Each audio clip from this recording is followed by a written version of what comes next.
20 तारखेला आपण वन विभागाच्या विरोधात आंदोलन करणार आहात। कुठं कुठं परमिशन मागितली आणि कुठं कुठं तुम्हाला परमिशन देण्यात आली?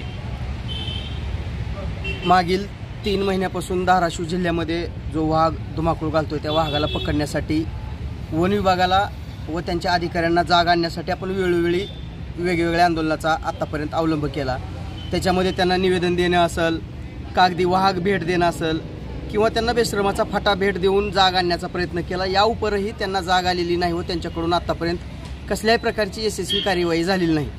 आज सकाळचं तुळजापूर रस्त्यावरील सिद्धेश्वर या ठिकाणचं, वडगाव सिद्धेश्वर या ठिकाणचं जर आपण वास्तव जाणून घेतलं तर त्या ठिकाणी एका शेतकऱ्याच्या गाईच्या लहान पिल्लावर हल्ला केला, त्याची शिकार करण्यात आली। मग ती नेमकं वाघानं केली का बिबट्यानं केली हे आणखीन पण फायनल नाही झालं, पण शक्यता नाकारता येत नाही की त्याची शिकार वाघानं केली का बिबट्यानं केली हे अधिकारी सांगतीलच।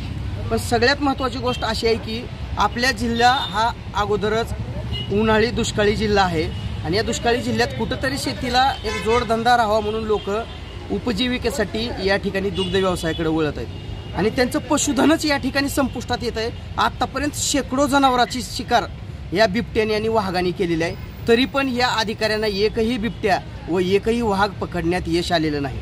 त्यासाठी मी या शासनाचा निषेध करण्यासाठी सन्माननीय जिल्हाधिकारी साहेब यांच्या मार्फत वन मंत्र्याला मी गाढव भेट देणार आहे आणि ते गाढव भेट देण्यासाठी मी काल आपल्या जिल्ह्याचे पशुसंवर्धन उपायुक्त कार्यालय तसेच विभागीय वन अधिकारी कार्यालय यांना मी रीतसर गाढव भेटीसाठी लागणारा परवाना मागितलेला आहे। त्या उपर मला काल संध्याकाळी 7:15 वाजता जिल्हाधिकारी साहेबांनी वेळ दिली होती। मी त्यांनाही सविस्तर चर्चा केली की बाबा मला गाढव भेट देण्यासाठी आपण रीतसर लेखी परवाना द्यावा, त्यासाठी लागणारा जो खर्च आहे, त्या गाढवाचा चाऱ्या पाण्याची जी व्यवस्था आहे ती मी स्वतः माझ्या स्वखर्चानं करायला तयार आहे। यासाठी मी या तिन्ही विभागाकडे आतापर्यंत मी परवाना मागितला आहे। मला आतापर्यंत एकाही कार्यालयातून परवान्यासाठी पत्र आलेलं नाही।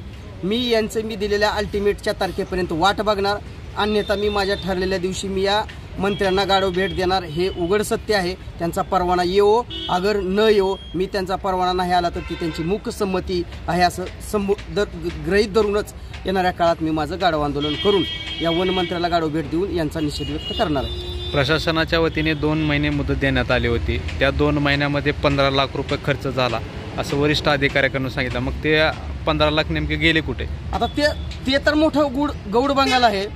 यांनी त्या वाघाला पकडण्यासाठी, शिकार करण्यासाठी म्हणून यांनी शिळी बकरी काही खरेदी केली असतील, ते नेमकं शिळी बकरी कुणी खाल्ली, काही अधिकाऱ्यांनीच खाल्ली।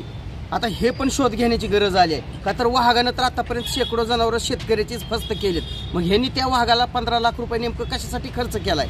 वाघ पकडण्यासाठी केला का? त्या येडशीच्या साईडला एक हॉटेल आहे बघा, कधी पण जावा तिथं ते अधिकारी खाऊन अक्षरशः जसं एखादा शिकार केलेला वाघ झोपलेला असतो ना, त्या पद्धतीने हे अधिकारी आपल्याला झोपलेले त्या ठिकाणी, कधी पण जावा तिथं त्या बाजावर झोपलेले असतात, त्या ढाब्याच्या बाजावर अधिकारी निवांत सुस्त पडलेले असतात। बहुतेक 15 लाख रुपये यांनाच पालन पोषणासाठी खर्च झालेले असावे। महाराष्ट्रातील ताज्या बातम्या पाहण्यासाठी आमच्या YouTube चॅनेलला सबस्क्राईब करा।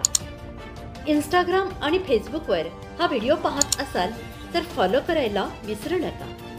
धन्यवाद।